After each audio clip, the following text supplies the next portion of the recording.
بسم اللہ الرحمن الرحیم۔ جب اقرار نامہ ثالثی لکھا جاتا ہے اس کے بعد ثالث فیصلہ ثالثی کرتا ہے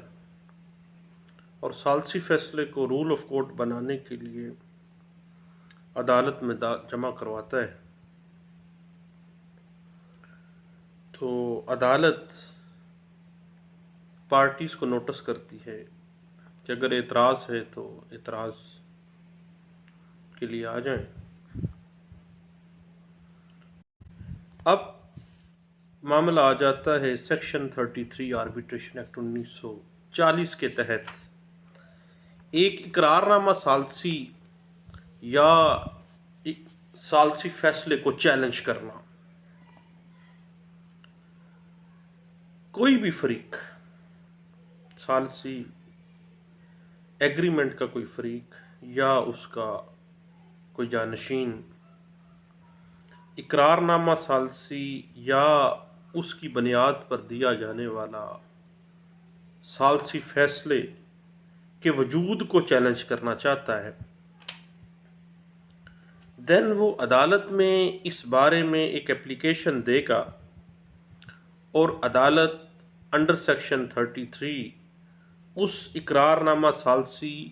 یا فیصلہ ثالثی کو چیلنج کرنے کی درخواست کے اوپر فیصلہ بیان حلفی کی بنا پر جو ہے وہ کرے گی۔ یہ بات انٹرپریٹ ہوتی ہے 2010 MLD page 1985 Lahore high court کے ایک فیصلے میں یہ بات کہی گئی تھی۔ جب سیکشن 33 آربیٹریشن ایکٹ 1940 کے تحت اقرار نامہ ثالثی یا ثالثی فیصلے کو چیلنج کرتے ہوئے اس کو منسوخ کروانے کے لیے اپلیکیشن دی جاتی ہے، تو اگر عدالت مناسب سمجھے تو اس درخواست پر ثبوت کے بعد دلائل سماعت کر سکتی ہے اور مزید تفصیلات کے لیے آرڈر کر سکتی ہے۔ سیکشن 33 کے تحت جب اقرار نامہ ثالثی یا فیصلہ ثالثی کی منسوخی کی اپلیکیشن دی جاتی ہے تو اس کا فیصلہ بیان حلفی کی بنا پر ہوگا۔ اب یہ عدالت کی اپنی ڈسکریشن ہے کہ وہ بیان حلفی کے ساتھ ساتھ کوئی اور ثبوت بھی مانگ سکتی ہے۔ یہ بات انٹرپریٹ کی گئی تھی PLD 1970 supreme court of Pakistan کا فیصلہ ہے، پیج 47 کے اندر اس کو انٹرپریٹ کیا گیا تھا۔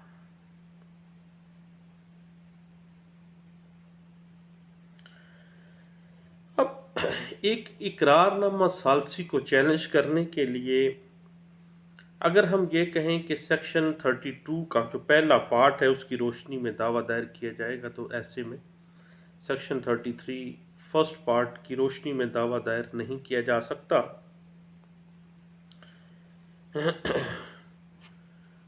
اور دوسرے حصے کے تحت اقرار نامہ ثالثی کو منسوخ کروانے یا ترمیم کروانے کے لیے بھی کوئی اپلیکیشن جو ہے وہ موو نہیں ہو سکے گی۔ البتہ انڈر سیکشن 33 آربیٹریشن ایکٹ 1940 منسوخی اقرار نامہ ثالثی یا منسوخی فیصلہ ثالثی کے لیے درخواست انڈر سیکشن 33 آربیٹریشن ایکٹ 1940 جو ہے وہ دی جا سکتی ہے۔ یہ بات انٹرپریٹ ہوتی ہے 1992 SCMR پیج 65 کے اندر، اور یہ بات ریوائز ہوئی 2013 CLC پیج 799 کے اندر اس کو انٹرپریٹ کیا گیا تھا۔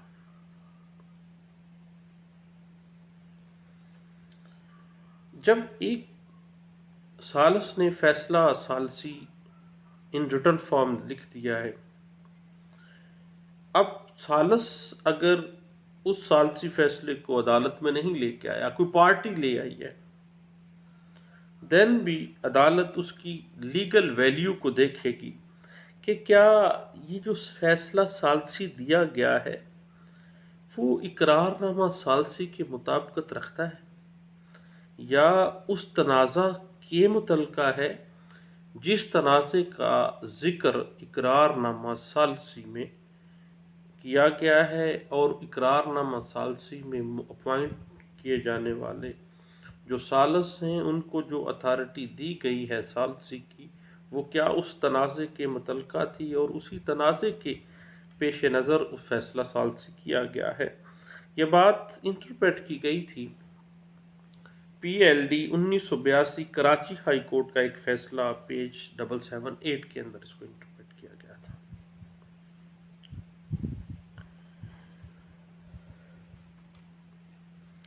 اب ذہن میں رکھیے گا کہ سیکشن 30 آربیٹریشن ایکٹ 1940 کے تحت فیصلہ ثالثی کی منسوخی جو ہے وہ کی جاتی ہے اور فیصلہ ثالثی کو چیلنج کیا جاتا ہے سیکشن 30 آربیٹریشن ایکٹ 1940 کے تحت، لیکن سیکشن 33 آربیٹریشن ایکٹ 1940 کے تحت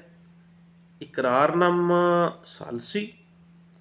اور فیصلہ ثالثی کی لیگل ویلیو دیکھی جاتی ہے کہ اس کی لیگل حیثیت کیا ہے۔ اگر اس کی لیگل ویلیو ہے دین پروسیس چلے گا، اگر legal value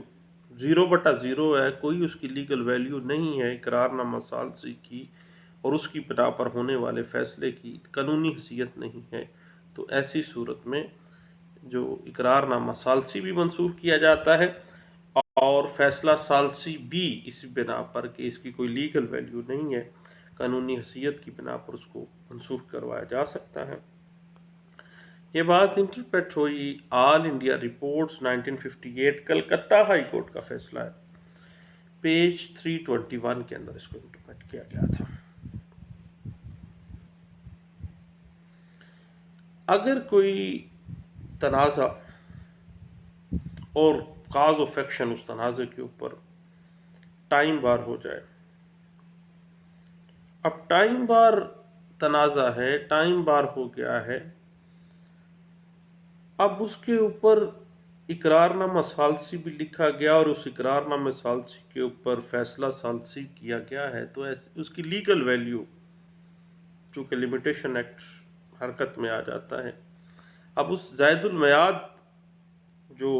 cause of action ہے اس کی بنا پر جو فیصلہ ثالثی ہے اس کی لیگل ویلیو جو ہے وہ خطرے میں چلی جاتی ہے، اس بنا پہ اس کو منسوخ کیا جا سکتا ہے چیلنج کرتے ہوئے۔ یہ بات انٹرپریٹ ہوتی ہے 1992 S C M R page 65 کے اندر۔ اب جب اقرار نامہ ثالثی لکھا جائے گا تو باقاعدہ طور پر اسٹیمپ پیپر